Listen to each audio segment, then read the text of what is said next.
Welcome to this Talks at Google virtual event. I'm Jules Wagner, and I'm on the Big Table Site Reliability Engineering team at Google. Before we get started, I want to remind the audience that we will be taking questions towards the end of this talk. As you think of questions throughout this conversation, please be sure to add them to the live chat on the right. I am very excited to introduce today's guest, Brandon Kyle Goodman. Brandon Kyle Goodman is an actor, writer, and activist. In addition to writing and voice acting on Netflix's smash hit animated comedy series Big Mouth, he stars and writes on its spin-off Human Resources. He can also be seen in Amazon's Modern Love, Hulu's Plus One, as well as Netflix's Feel the Beat. A graduate of NYU's Tisch School of the Arts, he lives in Los Angeles with his husband, Matthew, and their dog, Corey. A little bit more about the book. You are enough, exactly as you are. From the time we're born, the litanies of do's and don'ts are placed on us by our families, our communities, and society. We're required to fit into boxes based on our race, gender, sexuality, and other parts of our identities. Being told by others how we should behave, how we should date, or what we should be interested in. For so many of us, those boxes begin to feel like shackles when we realize they don't fit our unique shape. Yet we keep trying because we crave acceptance and validation. But is fitting in worth the time, energy, and suffering? Actor, writer, and activist Brandon Kyle Goodman says, "Hell no, it ain't." As a black non-binary queer person in a dark-skinned 6'1" 180-pound male body born into a religious immigrant household, Brandon knows the pain of having to hide one's true self, the work of learning to love that true self, and the freedom of finally being your true self.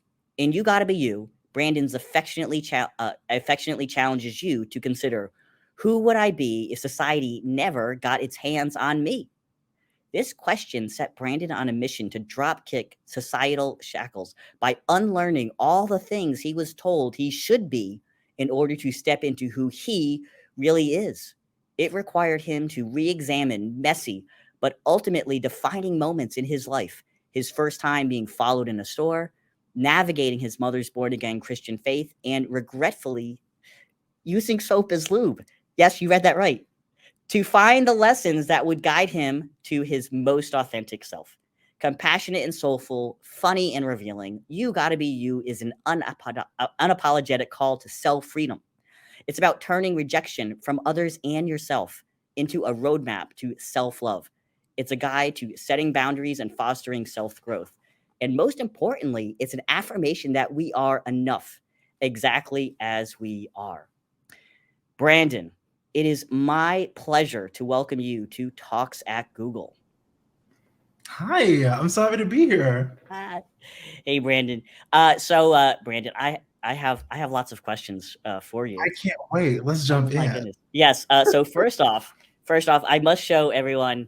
This is Brandon's Oh my book. God. Yes, come on. I Yes, got mine yes, here. yes, yes, yes, yes. Yes. And first off, Yeah. I must point out, when I was asked about this talk, the thing was just like seeing that 6'1" like that male body in a skirt. That's when I was like, this is someone I want to talk to, because what I love is just, it's just like it's, I just love this so much. Like, did you do Thank that on you. purpose? That I love this so much?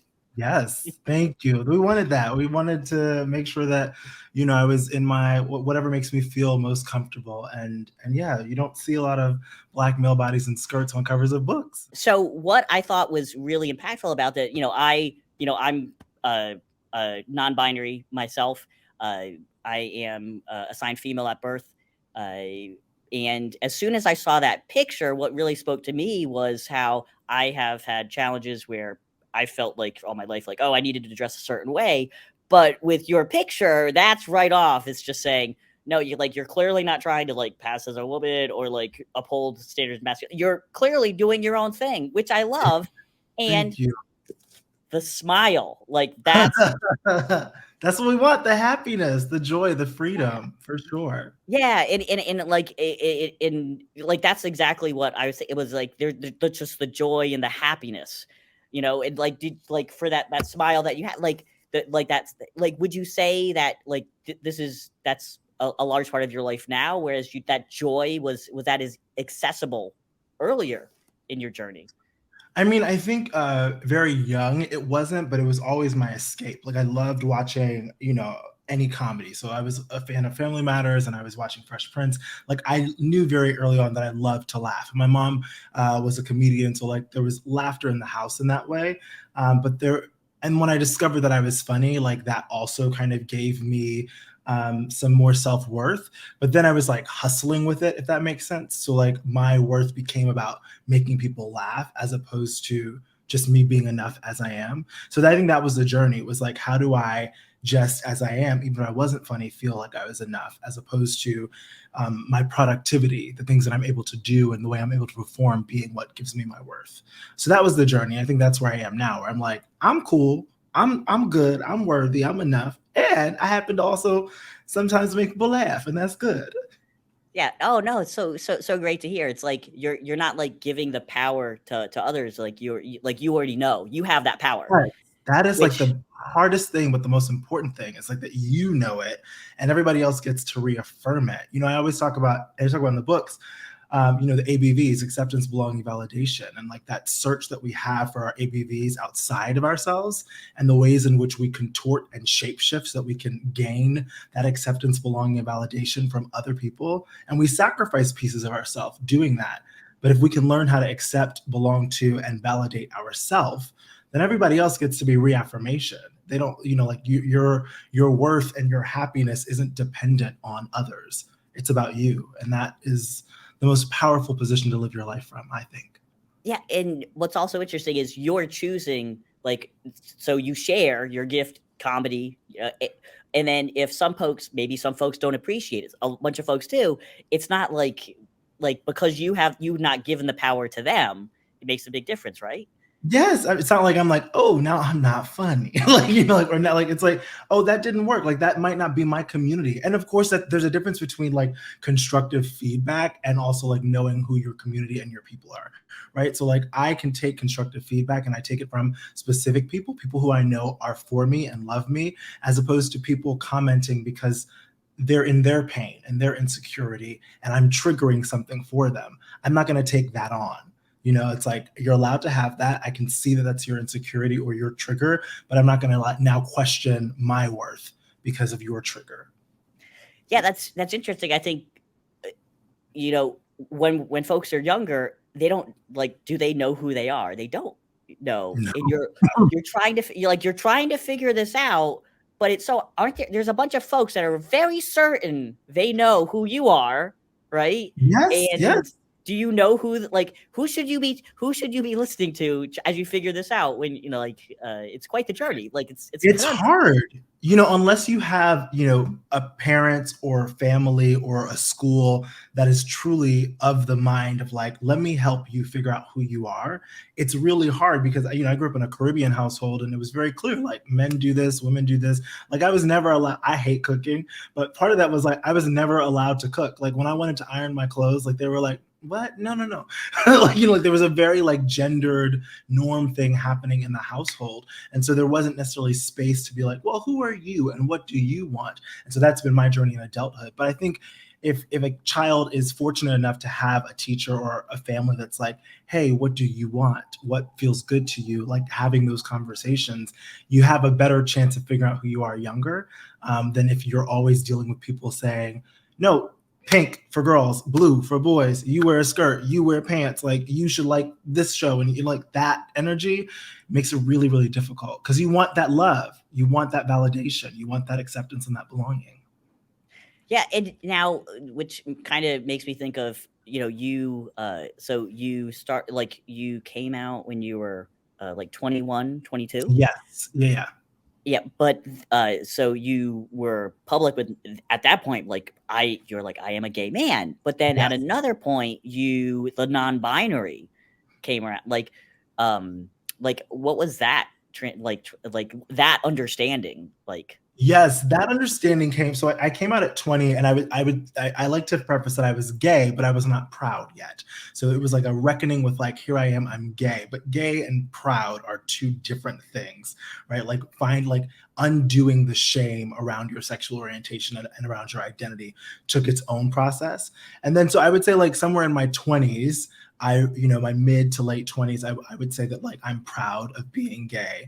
And then 2020 happened, and I kind of got catapulted into visibility because of this video I made after the murder of George Floyd, which was called To My White Friends. And it's a 10-minute video that I always say I have never watched again, but garnered like millions of views. But it was really for me to talk to my white friends, to explain to them what happens to the Black people in their life every time a headline shows up. Like that this thing is not like something that we handle in a vacuum. And I did that because actually it happened, and I watched it. I never watched the videos. I watched the video on my lunch break, like 10 minutes before going back into work, and it's a 10-minute video. And then I literally went back into work with predominantly a white room of writers, and there was like no conversation about it. Granted, they might not have seen it. It was like it had just dropped, but it was like my body was like, what? Like now I'm spending the next 3 or 4 hours making jokes about, puberty, when like I just witnessed this thing. And so after work, I made this video that was like, this is what the experience is. You have to know that like when a headline happens, your Black coworker is not fine, right? Like is not happy, is not good. There's a lot going on. That video got a lot of views, and I was continue making videos basically telling people curiosity builds empathy. Learn about experiences that aren't your own. Actively learn about experiences that aren't your own so you can really build empathy and understand that a human being, nothing can be alien to you. Like we're all human. We all want the same things. And so I was like, well, I gotta take my own advice. Where inside the queer space have, where inside the queer space do I have privilege, and don't I know about things? And that was really true in terms of non-binary, asexuality, the trans community. There was a bisexuality. I like had no real plug into it. And so in starting to like read and research and watch stuff, I was researching non-binary, and I swear to you, like I watched like 3 videos and then just started weeping, like crying, because I heard and felt my experience. And it was like this thing cracked open, which was like, oh, I think this is me. And then that sort of began the journey. So 2020 was when I was like, I think this is me. And I say in the book, I talked to a couple people who identified as non-binary. They gave me some advice. The biggest advice being keep it close for now. Like, don't feel like you have to tell the world and be on social media about it. And so I did. I told my husband, I told some friends, I expanded my pronouns. And then after a few months, I started telling people publicly because I thought the visibility was important. If I have the ability to speak and show up, that visibility is important for people to see. Oh, no, thanks for going over that. I know for myself, I did not really, the concept of non-binary, I did not know. I've been Yeah. working professionally for 30 years, but as soon as I ran across it, I was like, wait, whatever that is, I'm still Yes. not like, that's me. Like at some level, I was like, that's me. Yeah. And so it's been quite the journey myself, just trying to figure it out. But yeah, like How's it going figuring it out? it's going well. I think a lot of it for myself has to do with the like I'm more of a trans mask. Like I was told, oh, like I'm a growing up, everyone's like, oh, like you're a tom girl. Yeah. But I think a lot of it was just I reject the whole boxes of you're a woman or you're a man. That's far too limiting. And Yes. I know, like I started hormones a few months ago. My voice has dropped. I'm just so much more, just so happy. I think I went to like a dinner, like a dress up dinner thing a few months ago, and I went with I had like a suit made and everything, and I was just so happy Mm. to be dressed like Yeah. that. It's amazing how freeing it is, and it just boggles the mind that I didn't know this feeling, and I'm old, I can only imagine, like, if you're a young person, this opportunity that they have with folks like Brandon. Like, that's why your book, I think, is so important Mm. for younger folks, just to see. those of us that are a little bit older figuring this out, and then and then sharing it, and then Yeah. they can, that's what They can do it sooner. They can figure it out sooner. It's the same as you. It's like yeah, I didn't have the information. I didn't have the terminology. Gender and our understanding of gender, like the language continues to expand. I think every year there's like new terminology that we have, but I didn't have the terminology or the way to articulate it, so I didn't even know it was a thing that I could identify as. yeah, And so that's the thing. It's like now that I'm experiencing it, and you said so happy, and like that really touches me because that's really what it is. It's like I want every human being to be happy. And you are yep, your happiest when you get to be who you are. And when who you are isn't judged or isn't seen as less than. Like it's just you get to wear what you want, dress how you want, show up, talk how you want. Like that is what I wish for every human being. And so often, especially for queer folks, non-binary folks, our happiness is seen as a threat. And it's like, if you want to identify as a man or a woman, baby, do that. Like, I'm not saying obliterate the binary, do what you want to do, but also allow those of us who say that doesn't work and that doesn't fit for me to do what works for us. Like it's our life. Each person is an individual life. Are you going to live it for yourself or for society? Are you going to live it for yourself or for your family? Like, it's your life. When you are on that deathbed, I want to say I did and lived the way that I wanted to, that yeah, I moved through the world in my happiness and my fullness, as opposed to what, society told me I should be. That yeah. didn't work for me. Yeah, and like there's so much kind of like bringing it back to Big Mouth on Yeah. Netflix. When you don't fit into the male or the woman, but like I remember getting black roller skates at the roller skating rink when I was a kid, and Yeah. I distinctly so the black. If you're not familiar in the U.S., so typically those were given to boys. And I Yeah. remember getting the skates and then feeling all this shame, which makes me think, of course, of the shame monster, like Yeah. on Big Mouth. Yes. The shame. It's my fault that I got the black skates, Isn't and that crazy? The shame around the color of some skates. It's like, what are we talking about? It's yeah, a color. It's black. Like, why is that yeah. ascribed to your gender? And You know? it's only I only recently in the last 3 years that I've been trying to figure out this non that I realized all of the times in my life where I felt shame for Mm, not fulfilling the the binary role that I was expected to fulfill. And I yeah. think that's why like with what just I think there's a difference between when you wear a skirt, there is something that seems far more like transgressive to society. Like they get, I think like I if I were to wear like men's clothing, people like oh it's not seen as like that threatening, but it really Yeah. upsets people to for someone with a male body to wear like it's just interesting. We get such you get such joy. I get there's all this joy that we can get by Yeah. dressing outside of these very narrow boxes, but it's really upsetting some people. It's very weird that Yes, the femininity on male bodies is such a trigger for people. I don't still don't understand why, but it's like, and if you add race on top of it, I think femininity on a black male body is even more of a trigger. Partly, then you have to look at history of like in the ways of which black men have been emasculated, or comedy has used femininity or these kind of like cross-dressing or drag to emasculate. And so there's all this like complicated nuanced history around why people don't want black male bodies in skirts, or why people don't want a male body in a skirt in general. And what I have to say is, like, I hear you, but that has nothing to do with me. You know what I'm saying? Like, I hear you, I understand that, but like, let's live in reality. And the reality is, me wearing a skirt is not harmful to anybody. The reality is, me wearing a skirt that's just what I feel like wearing. And if I don't feel like wearing it, I'm gonna wear pants. I'm gonna wear hoochie shorts. Like, whatever I put on my body is what makes me feel good, and it's not harming anybody. And the thing I live by is, if it's not hurting you or anybody else, do it.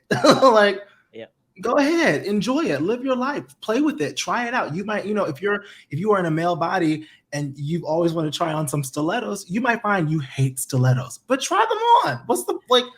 try it Yeah. on. There's no harm, you know, like, and maybe you'll love it, maybe you'll hate it, and that's okay. But giving yourself permission to be curious about these things and to try these different things that people told you you can't because you're a woman, because you're a man, Yeah. because you're Black, because you're this. I say, screw that. Try it, baby. Yeah, and like the fact that we're poking at all of these things that have been passed down, and then it turns out we can get some of us get so much joy from that. It's almost like we've taken the human experience and chopped it up into two different buckets, and you only get part of the experience. Yes. If you're and it turns out by maybe embracing more of your femininity in your body, or me embracing more of the masculine in mine, we're getting to experience the whole range, a larger range. Yes, yes, absolutely. And I think that's for everything. It's like question everything. And we're talking a lot about gender, but I think about it in terms of, any kind of, religious, spiritual, financial, like any space, like what you're supposed to be and how you're supposed to act based off of the labels of your identity. Can you question it? Can you get curious about what you were told, what everyone said you gotta do and you gotta be? Can you get Yep. curious about that and push against it? And you might discover that the way you're doing it is how you love it. And that's fabulous. But you also might discover that there is another way and there are other things that are exciting, and how awesome it is in this life to play with those colors. I always say I want everyone to play with all the colors in the crayon box of humanity. We are so expansive as people, as humans. So the ability and the chance to play with those colors, like, take advantage. You got one life. Yep. Nice. One thing I wanted to talk about with, so you're married, and Yeah. you were already married when you figured out you were non-binary. Yes, yeah, because that was 2020. I think we got married in 2019. Yeah. Yeah, because I know that's for me, that was one, like, I've been married for 10 years, and that was Congratulations. one where, like, some folks, when they figure out they're trans or non-binary or whatever, it's like Terrifying. they're very, because I had to face that. If I allow myself to go on this journey, I had to admit that my partner might not continue along. Yeah. And I finally said to them, I said, I'm gonna have to figure this out, and if it just doesn't work out, that you're no longer attracted to me, I can accept that, but I need to go on my journey. And we agreed when we got married that we would only stay together as long, like, we didn't want to hold each other back.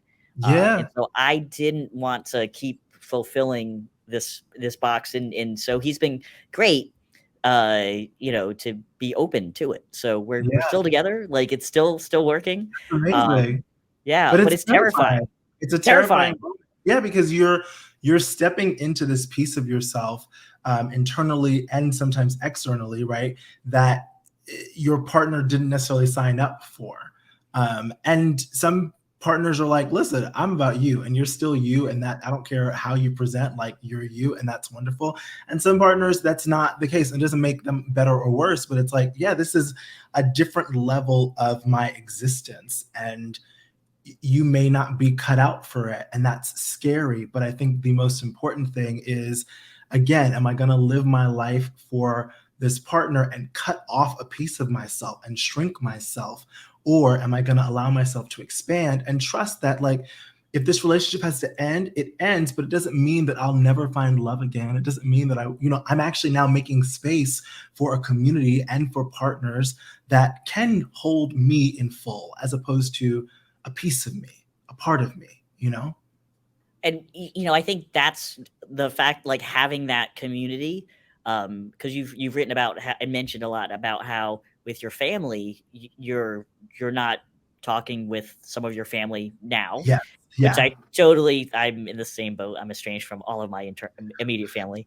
I'm sorry. um Yes, I know it's yeah, hard. Yeah. I mean, I will admit, one of the reasons I got married fairly quickly after meeting my partner, and thankfully it's worked out, but I didn't have a community. I Yeah. didn't have immediate family. Genuinely, the one of the things I thought was, if I'm in a hospital, I didn't want people that didn't even know me That was to. the same thing. That's why I got married. I mean, Oh we got married gosh. 'cause we like, my husband and I love each other, but the reason to get married, right? Like, the institution, to, like, step into the institution of marriage was truly like, if anything happens, I need you to be the person Yeah. that, like, takes care of things. And so Yeah. that's why we made the decision, because we could, marriage and being boyfriends or whatever, like to me is the same thing. But the institution itself of really being like, okay, I don't have this relationship with my immediate family. And so if anything, happened, I need this person who I love to be in charge. Yeah. And so that's why I got married as well. Yeah. I think it's now I think it's like I think the more you can have, for anyone who doesn't have their that immediate family, having that found, like making your own community is so important because it just gives you more options. Like it can be so limiting when you're like maybe you don't even have a place to live. Like, what if you break up with your partner? Like that's a lot to weigh on your possibly your living, Yeah. arrangement, Yeah. and yeah, like I think that's why it's tough. I feel for young folks because there's so much they're trying to figure out, and this is not the easiest world to live in.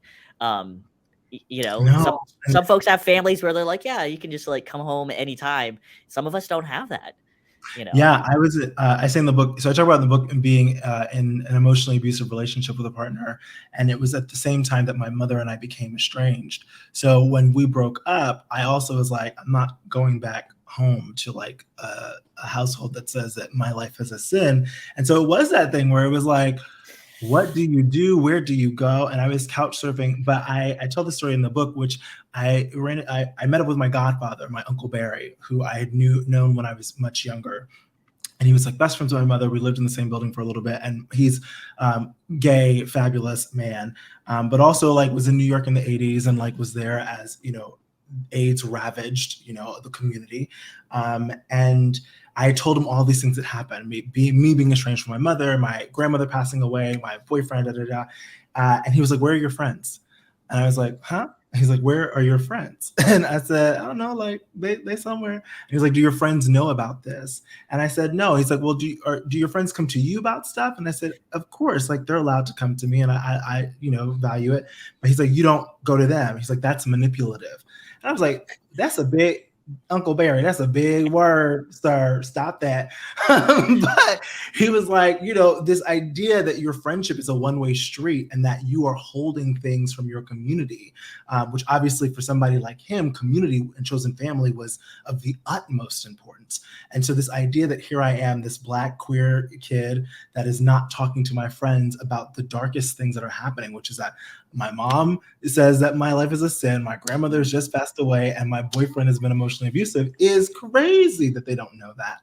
And so really learning how to lean into community and build one's community and share with the right people and be vulnerable has been such a big part of this journey. And what I hope young people take away from this book is your community, like your blood family might suck.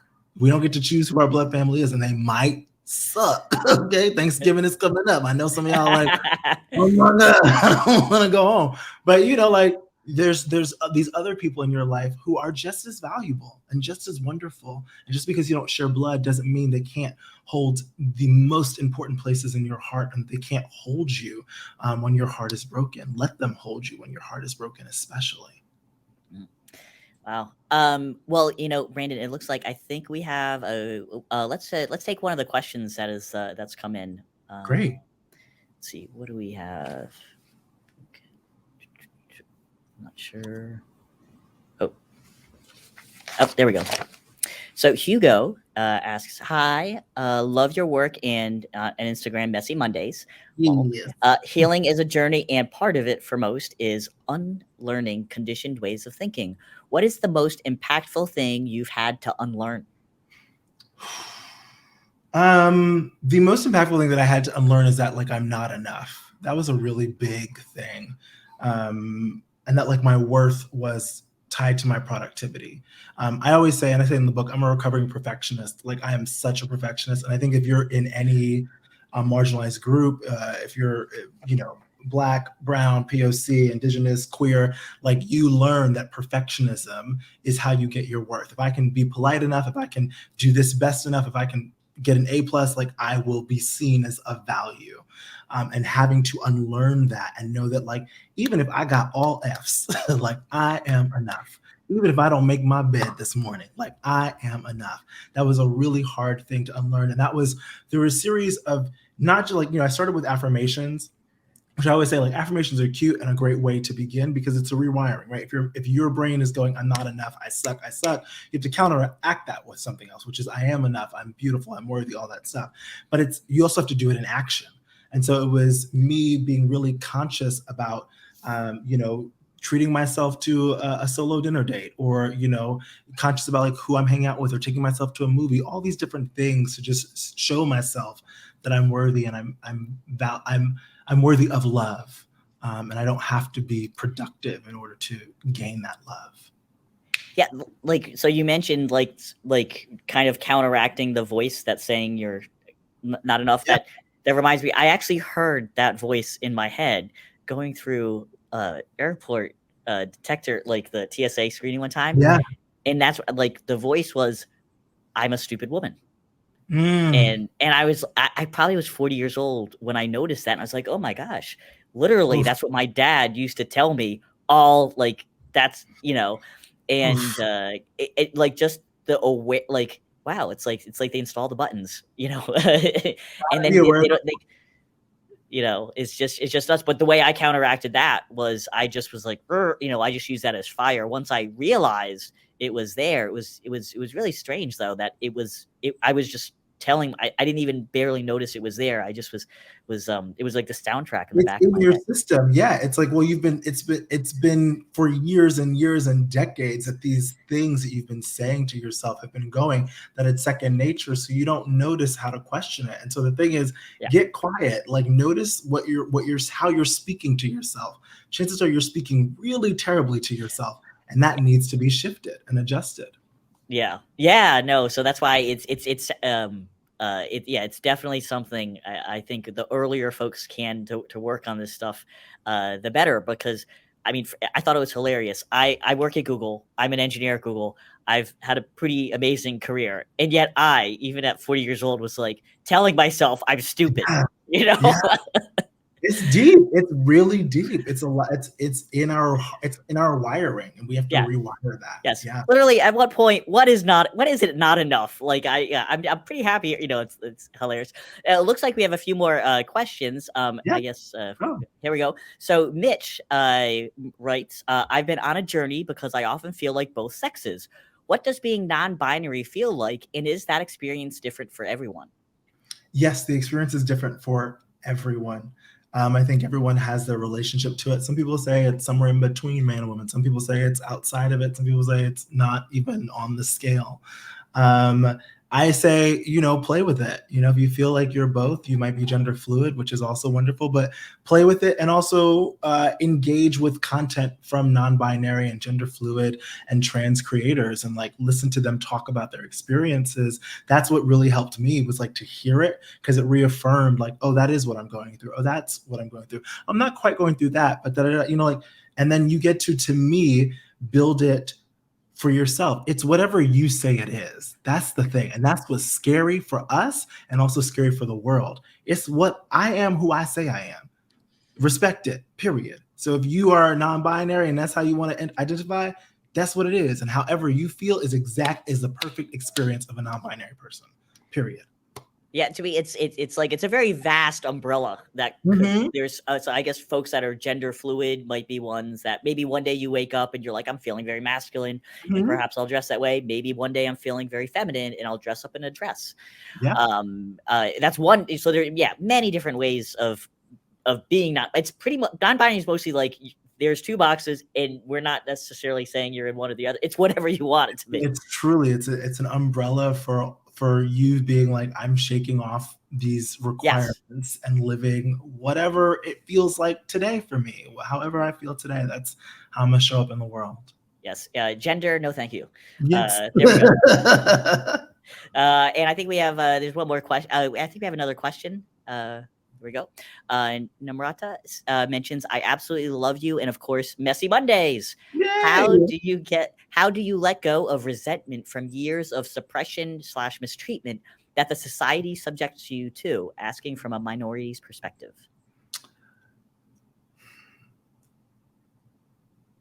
It's a journey.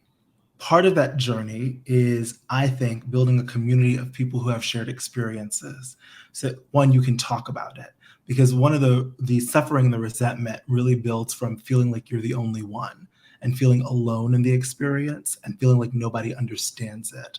And when you're able to be in communion with other people who have a shared experience like yours, it makes you feel less crazy and you're not gaslighting yourself. And then you understand that it's not just an attack on you personally, that there's a system that's in place that you just have to be like, that's what the system is. And so, how can I take care of myself inside of the system as I dismantle the system?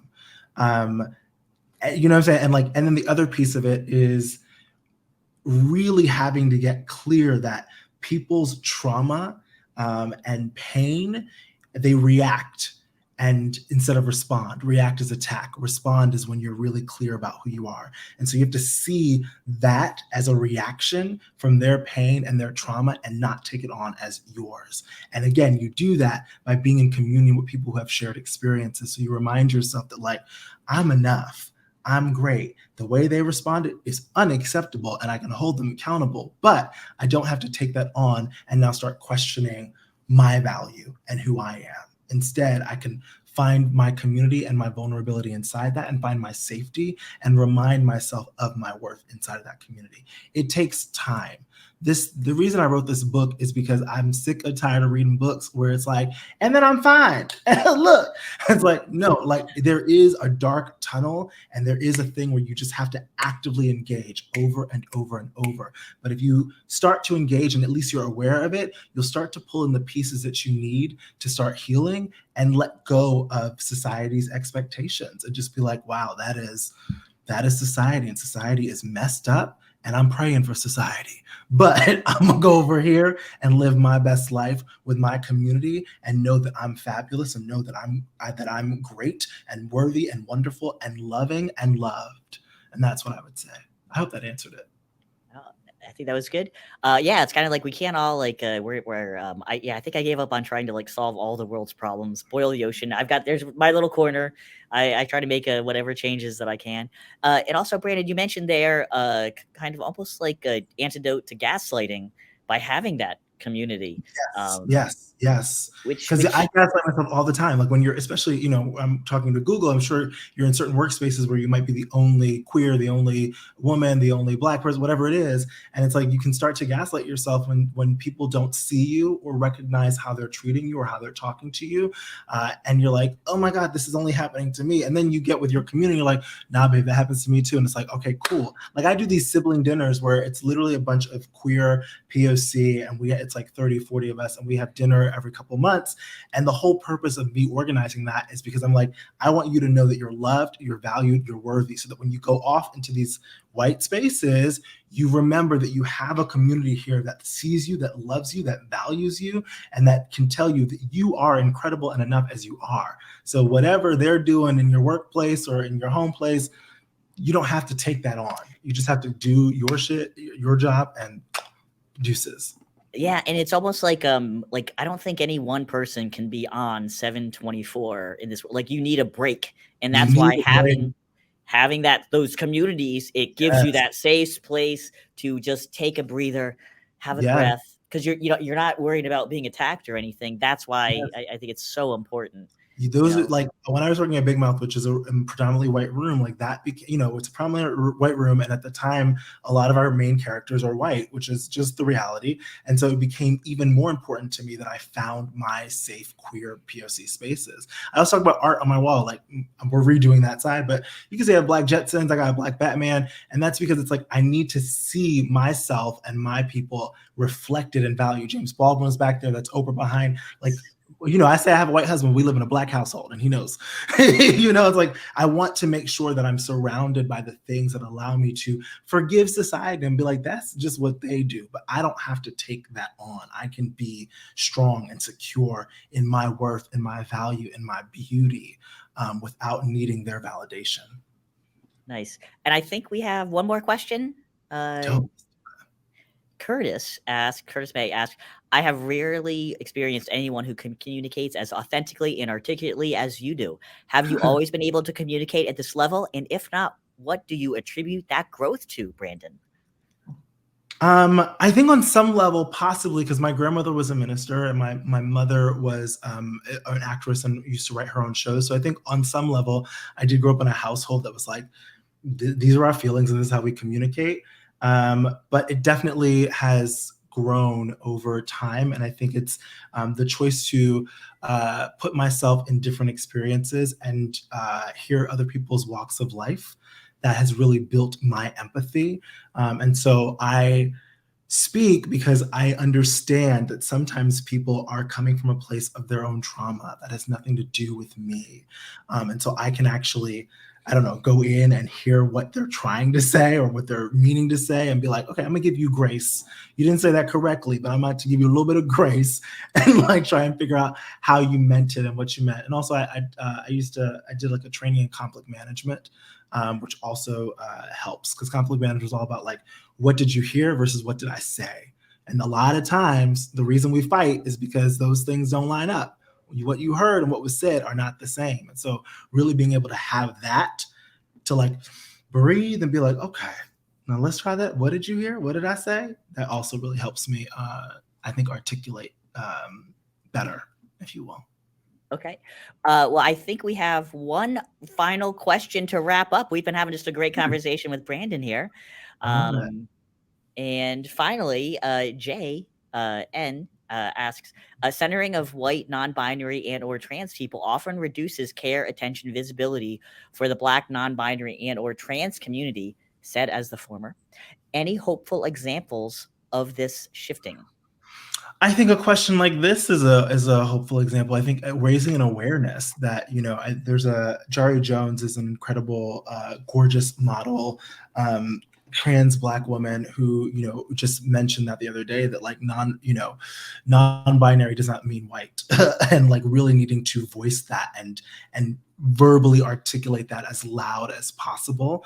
And as a writer, whenever I write my scripts, I'm very specific. Like I don't default to white. Like if you read a script of mine, it's not a default to white. Everyone is their identities, their race, their sexual orientation, their like it's all listed for that reason because it's like I want to make sure that we are checking in. Like where are we? What are we missing? What like who's not represented here? How do we shift that? I think it's happening because more conversations are happening, but it is a problem. It is a problem in which I think just white queerness is centered and overshadows the Black and brown and POC and indigenous queer folk who a lot of the terms and the sayings and the vibes are coming from. We're not protected, and so I always ask for white queer folks to be aware of that and to use your privilege, because even if you're white and queer, you still got privilege, to use your privilege to protect and credit those of us who don't have the same. And I think it's a joint effort. Well, thank you so much, Brandon, for that great answer. And I want to just thank you for your time joining us here today at Talks to Google. I want to remind folks that this great book, which I had so much joy reading. Please run out and go support Brandon and check this book out. And and I think we also have Big Mouth season 6. Yeah, season 6 coming up October 28th. Yes, coming out. Yeah, so Couple yes. weeks. So Brandon is very busy on Twitter and Instagram. So please check out all of his stuff and Messy Mondays and all that stuff. So thank you again, Brandon, for joining us. Thank you, Jules, and thank y'all so much. I appreciate it.